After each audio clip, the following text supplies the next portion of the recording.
नमस्कार। Purvanchal career classes में आप सभी का स्वागत है।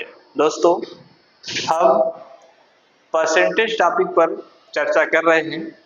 आइए आज हम उसके अगली कड़ी में कुछ एग्जाम ओरिएंटेड प्रश्नों के साथ आपसे बातचीत करेंगे। ये जो भी प्रश्न हैं सब एग्जाम में आए हुए हैं। किसी न किसी एग्जाम के प्रश्न हैं जो बहुत ही महत्वपूर्ण हैं और ऐसे प्रश्नों को आप जब देखते हैं तो आपको थोड़ा परेशानी का अनुभव होता है। ठीक है, तो आइए इसको हम समझते हैं। जैसे देखिए, ये पहला प्रश्न हमारा है, यहाँ पर दिया हुआ है कि दो उम्मीदवार हैं, ये चुनाव लड़ रहे हैं। ठीक है,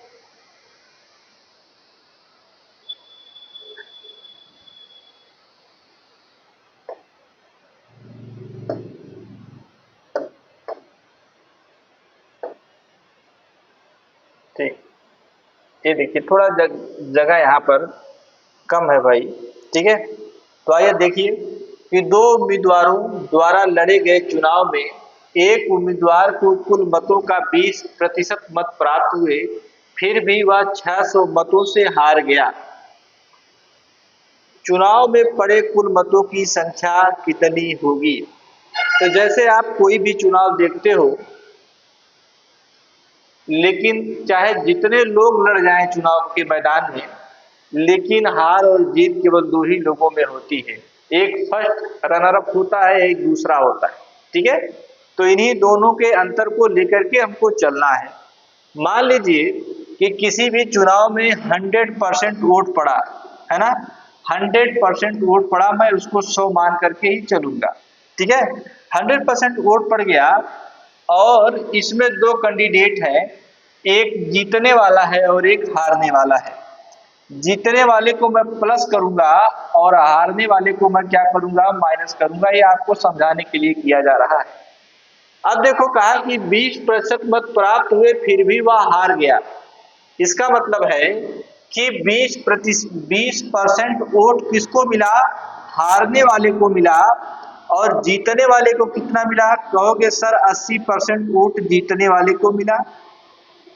ठीक है, ये परसेंटेज है, यहां पर देखें, ये परसेंटेज पर बात हो रही है। ठीक, बहुत ही इजी प्रश्न है।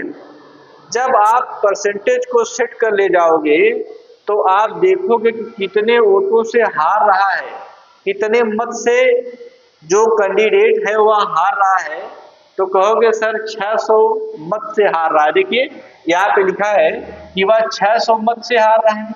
इसका मतलब ये है कि जो जीतने वाला है और हारने वाला है, इसके मत परसेंटेज में कुछ अंतर होगा ना। मत परसेंटेज में जब अंतर होगा तो वही यहाँ पर दिखेगा आपको।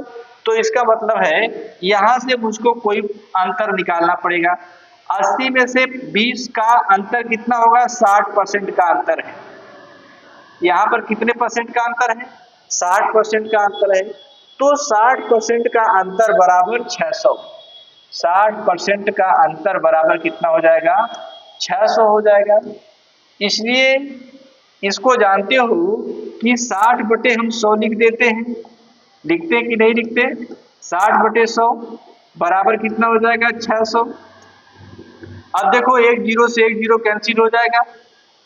यहाँ का 6 यहाँ के 6 से कैंसिल हो गया तो 10 बचा। ये तिरछा गुणा होगा 10 का 100 में, तो एक बराबर कितना आएगा? एक बराबर आएगा 1000।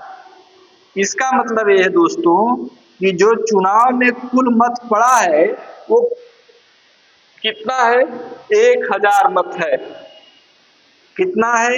1000 मत। देख रहे हैं, बहुत ही आसान प्रश्न है यह, जब आप 100 मान करके लगाओगे तब। ठीक है, आइए अगले प्रश्न पर बात करते हैं। ये है दूसरा प्रश्न। देखिए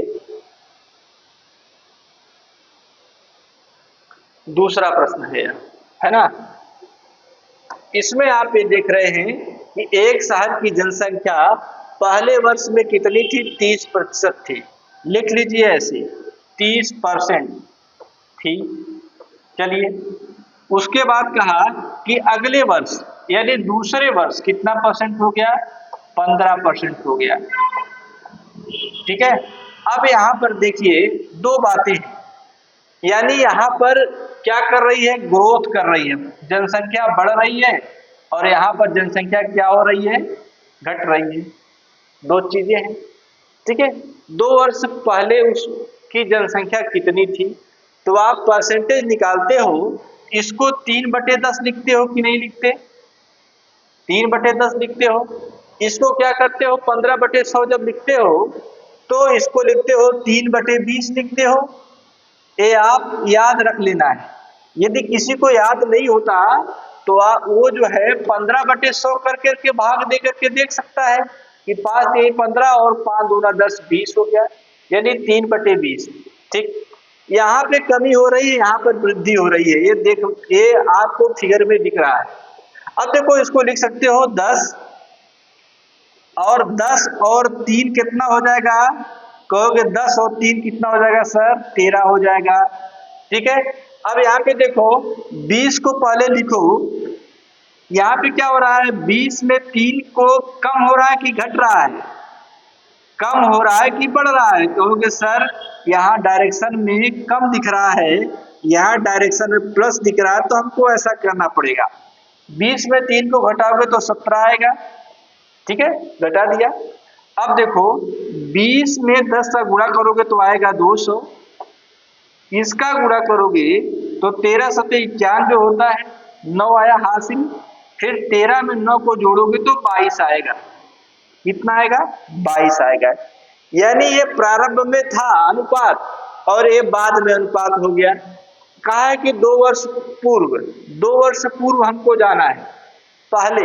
ठीक है, तो जब 2 वर्ष पूर्व की बात कही जाएगी तो हम आंकड़ा अपना किससे निकालेंगे, पहले से कि बाद वाले से निकालेंगे।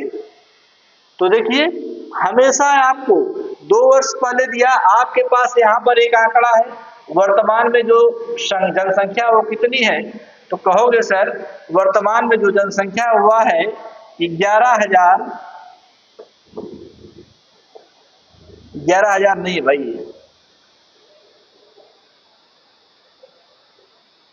11,000 है ना, 11,050, 11,050 जनसंख्या है, और बटे क्या कर दोगे, बटे 221 कर दोगे, क्योंकि ये लास्ट वाला है, ये लास्ट वाले से ही हमको करना है क्योंकि ये बढ़ रहा है।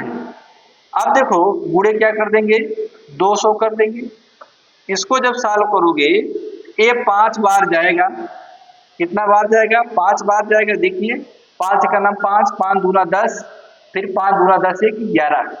अब यहाँ पर बचा 50 और 50 में 20 का गुणा करोगे तो 10,000 उत्तर आएगा दोस्तों, 10,000। ये देखिए एकदम आसान प्रश्न है। जब कभी भी इस तरीके का प्रश्न आएगा तो आप ऐसे ही लगाओगे उसको, ना कि आप सूत्र की सहायता से लगाने की कोशिश नहीं करेंगे, क्योंकि उसमें कैलकुलेशन आपका बढ़ता चला जाएगा। जैसे आप पहले का पूछता तो नीचे भाग देते आप घटा करके, तो कैलकुलेशन होता है, आप उसमें दिक्कत खा जाते जो है। ठीक है, तो आप इसी तरीके से क्लियर करेंगे प्रश्न को। आइए अगले प्रश्न पर बात करते हैं। अगला प्रश्न है, ये भी चुनाव से संबंधित प्रश्न है ना, चुनाव से संबंधित प्रश्न है कि 2 उम्मीदवारों के बीच हुए एक चुनाव में विजयी उम्मीदवार कुल मतों का 70% प्राप्त किया तथा वह 15,400 मतों से जीता, तो हारने वाले उम्मीदवार को कितने मत मिले। इसमें भी देखिए उम्मीदवारों की संख्या कितनी है, 2 है। उम्मीदवारों की संख्या हमेशा 2 ही रहेगी और 2 ही लोगों को लेकर के आप अपने प्रश्न के निर्णायक पहलू तक पहुंच सकते हैं। यदि आप 2 लोगों को कंसीडर नहीं कर पाएंगे तो आपका उत्तर जो है प्रश्न गलत हो जाएगा। प्रश्न को जटिल बनाने के लिए इसमें 2-3 लोगों को दे दिया जाएगा, तो आप किसी तरीके से 2 लोगों को फाइनल करना है। ठीक है, आइए देखते हैं। मान लीजिए कि चुनाव में कुल 100% वोट पड़ा, 100% वोट पड़ा, इसमें 2 लोग हैं। इसमें कितने लोग हैं, 2 लोग हैं। नंबर 1 और नंबर 2, एक चुनाव लड़ने के लिए कैंडिडेट है 2, ठीक है। जो जीता वह 70% पाया और जो हारा वो कितना पाया?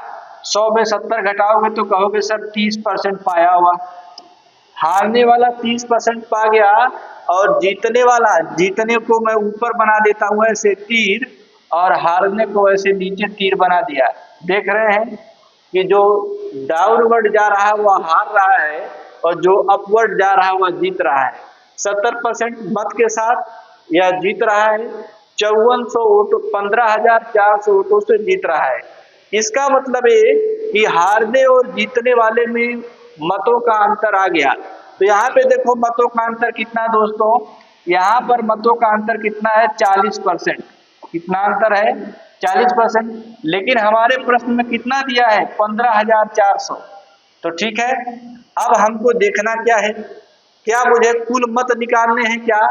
यदि कुल मत निकालने होते कि कितना पड़ा मत, तो 40% बराबर वो कर देता, उत्तर आ जाता।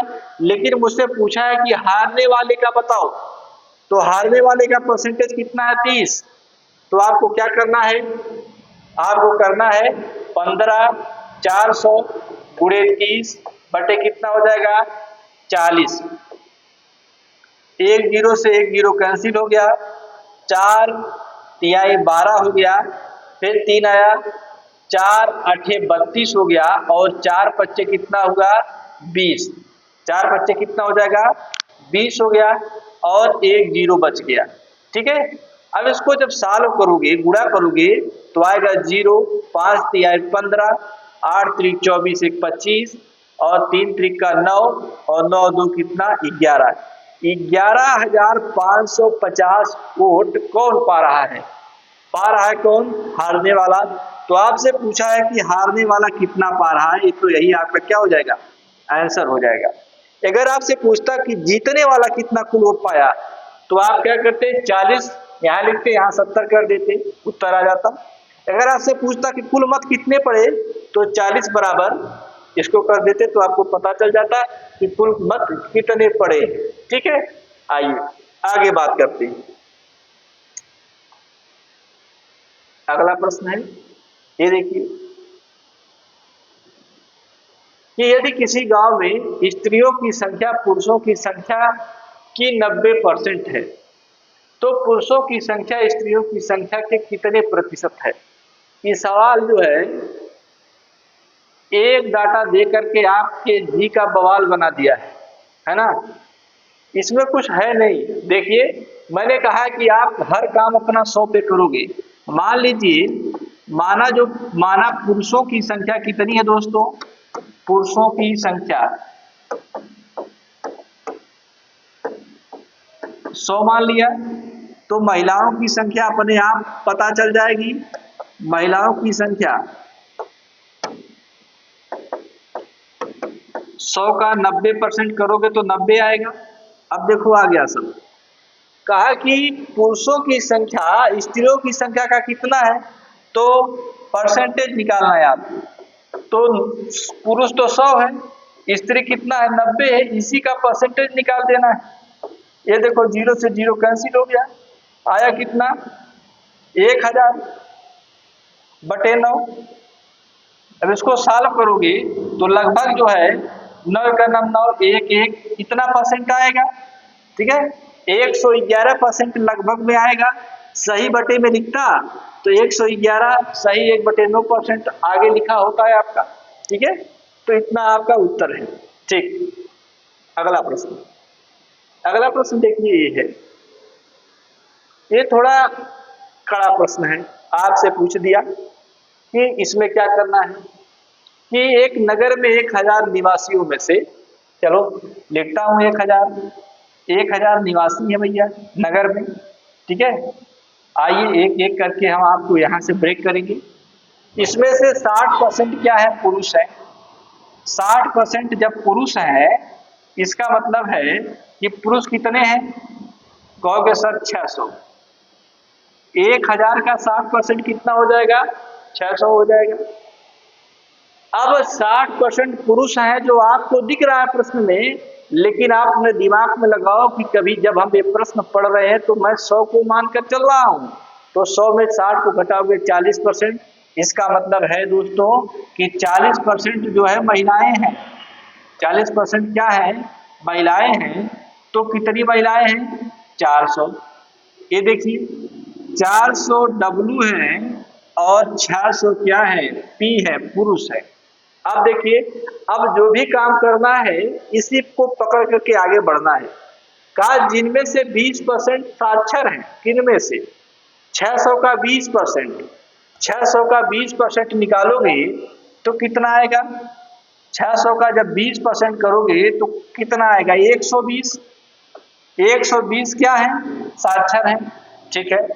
सभी निवासियों में से 25% साक्षर है।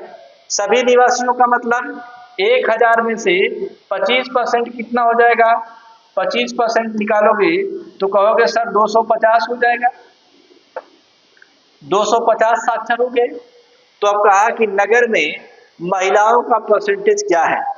अब बताओ, ये साक्षर है, पुरुष साक्षर है, यहाँ से सभी साक्षर हैं।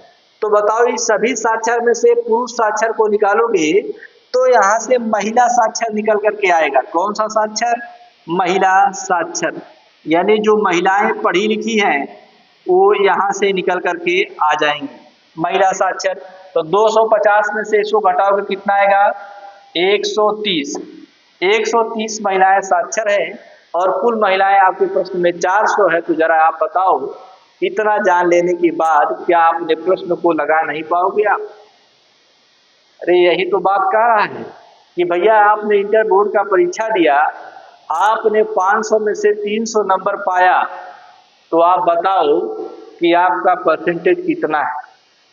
तो 300 बटे 500 गुणे 100 करते हो तो आपका उत्तर आ जाता है 60%। 5 छक्का 30 होता है। तो वही बात यहाँ पर है कि आप 130 बटे कुल महिला कितनी है? 400 है, और गुणे 100 कर दोगे तो देखो 2 जीरो से 2 जीरो कैंसिल हो जाएगा। 4 तिहाई कितना? 12। 4 दूना 8, 4 पच्चे 20, कितना हो गया? 32.5% यहाँ पर आपको दिख रहा है कि ये महिलाएं हैं। कितना? 32.5%।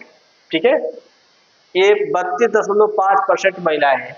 एकदम आसानी के साथ ऐसे प्रश्नों को आप इसी तरीके से लगा पाएंगे। ठीक है, आइए आगे चलते हैं। अगला प्रश्न है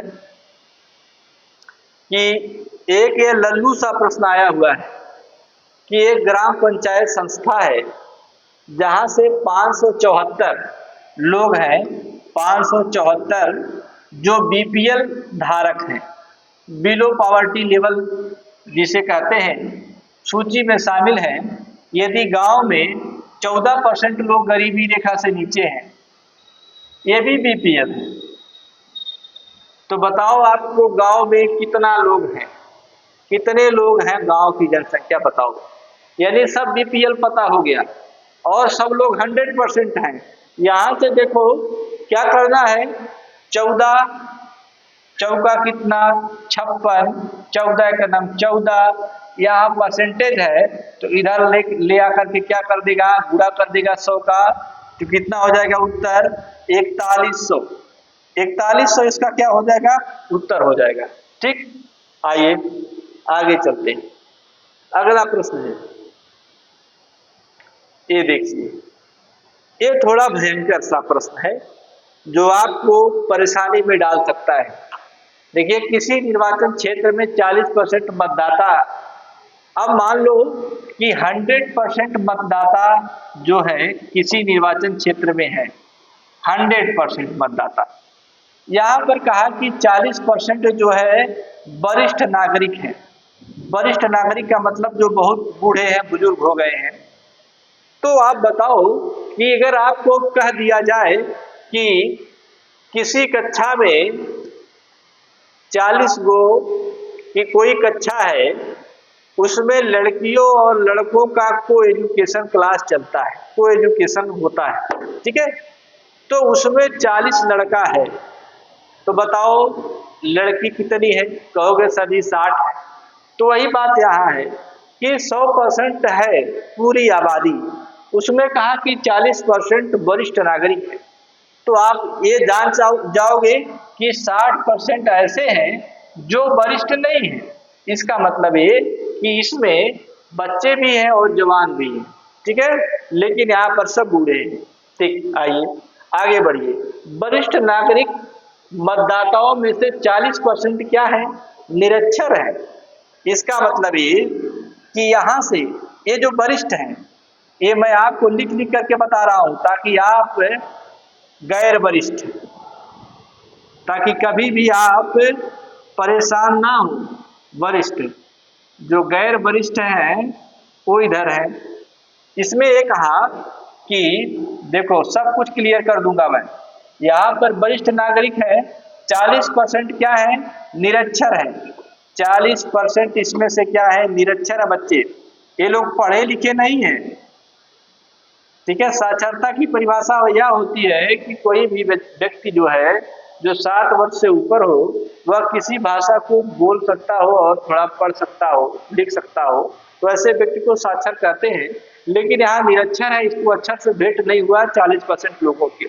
लेकिन यहाँ से एक बात और निकल के सामने आ गई कि 60% लोग साक्षर भी हैं। यहाँ पर 60% लोग क्या हैं, साक्षर हैं। ये बता दे रहा है आप। आइए, कहा और 25% गैर नागरिक मतदाता साक्षर हैं। यहाँ कह रहा है कि जो 25% गैर है, वरिष्ठ है, ये क्या है बच्चे, ये है साक्षर। ये क्या है, साक्षर है। और कितने परसेंट निरक्षर है, 75% जो है क्या है, निरक्षर है। चलिए, इतना काम आपको मैंने बता दिया। अब कहा कि अब कह रहा है कि नागरिक मतदाताओं की तुलना में साक्षर वरिष्ठ नागरिक मतदाताओं की संख्या कितने परसेंट है। निरक्षर, जो निरक्षर है, जो गैर वरिष्ठ है, जो निरक्षर है वो कितने परसेंट है, 75%। यानी यहां से आपको प्रश्न हल करना है। लेकिन जो साक्षर है, वरिष्ठ है, वहां वो साक्षर को लेकर के चलना है।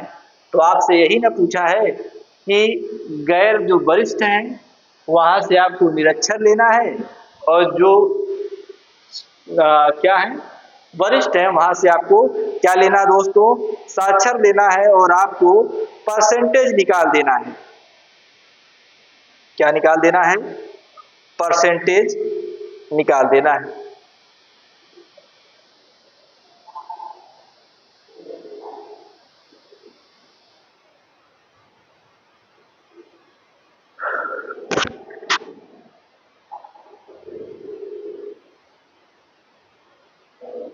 अब देखिए यहाँ पर 40 है और 60 है। इसका मतलब क्या हुआ, यहाँ से आया 24, यहाँ से कितना आया 24, यहाँ से कितना आएगा, यहाँ से 60% है। इसको ऐसे लिख लो, 60 गुणे 75 बटे कितना 100, 25 या 75, 25 चौका कितना 100, 4 15 चौका 60, 15 तिया कितना 45। इसको हल करोगे तो आएगा 45। क्या आया, 45 आया।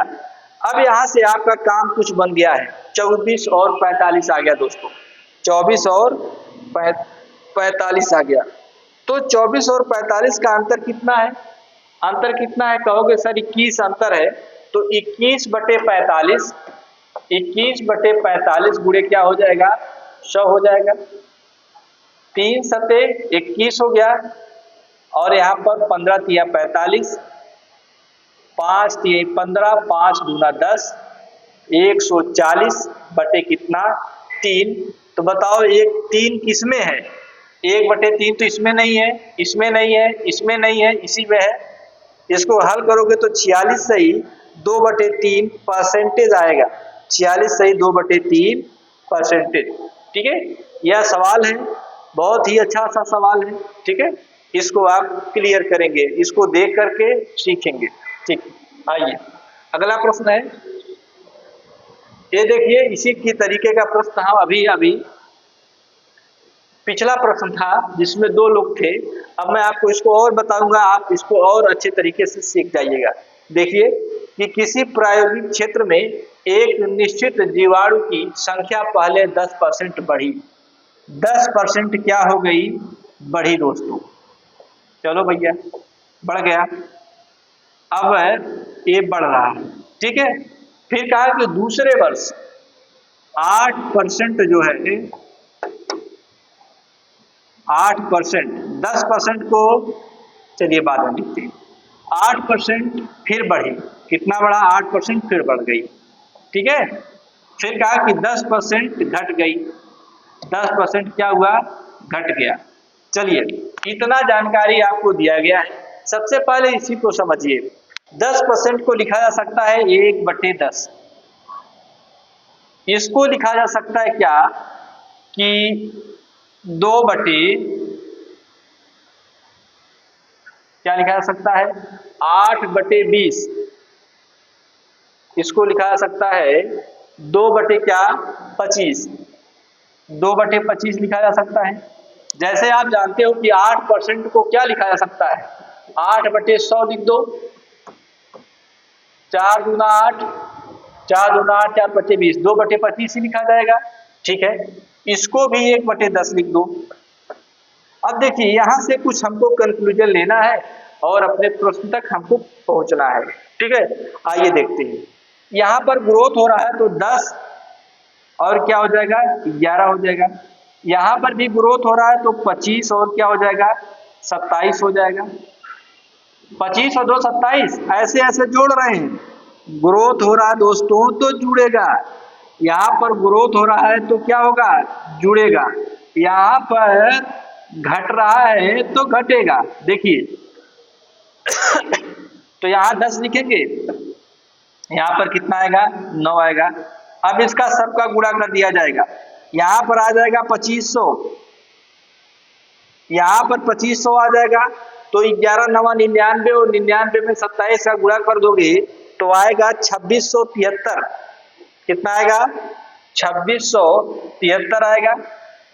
आज 2600 जो 73 आया है यहाँ पर ये फाइनल आया है, इसका मतलब जो फाइनल आता है वह हमेशा कहाँ जाता है, नीचे जाता है। यानी ये जो हमारा प्रश्न है, ये प्रश्न यहाँ से क्लियर होगा, 21 3 8 4 बटे कितना होगा, 26 7 3, ये जो है इधर 2500 पूरे क्या हो जाएगा, 2500। इसको हल करोगे तो ये 8 बार जाएगा दोस्तों, कितनी बार जाएगा, 8 बार। कैसे, 8 त्रिक 24, 8 सत्ते 56, 2 58, फिर 8 छक्के 48 और 5 कितना हो जाएगा, 43, 48 और 5 53 हो जाएगा, और 8 दूना 16, 5 कितना हो जाएगा, 21 हो जाएगा यहाँ पर। अब देखो इसका गुणा करोगे तो 25 अट्ठे कितना हो जाएगा, 200, 200 लिख दिया, 2 जीरो पहले से था, ठीक है। इसका मतलब है यहाँ का जो उत्तर आएगा वो कितना आएगा, 20,000 आएगा। तो 20,000 यहाँ पर देख रहे हैं कहाँ पर है, ये देखिए 20,000। तो दोस्तों आज के जो प्रश्न थे बहुत ही महत्वपूर्ण प्रश्न थे। आज के लिए सिर्फ इतना ही, अगली क्लास में मैं पुनः इसी से संबंधित प्रश्नों के साथ आपसे बातचीत करूंगा। तब तक के लिए धन्यवाद।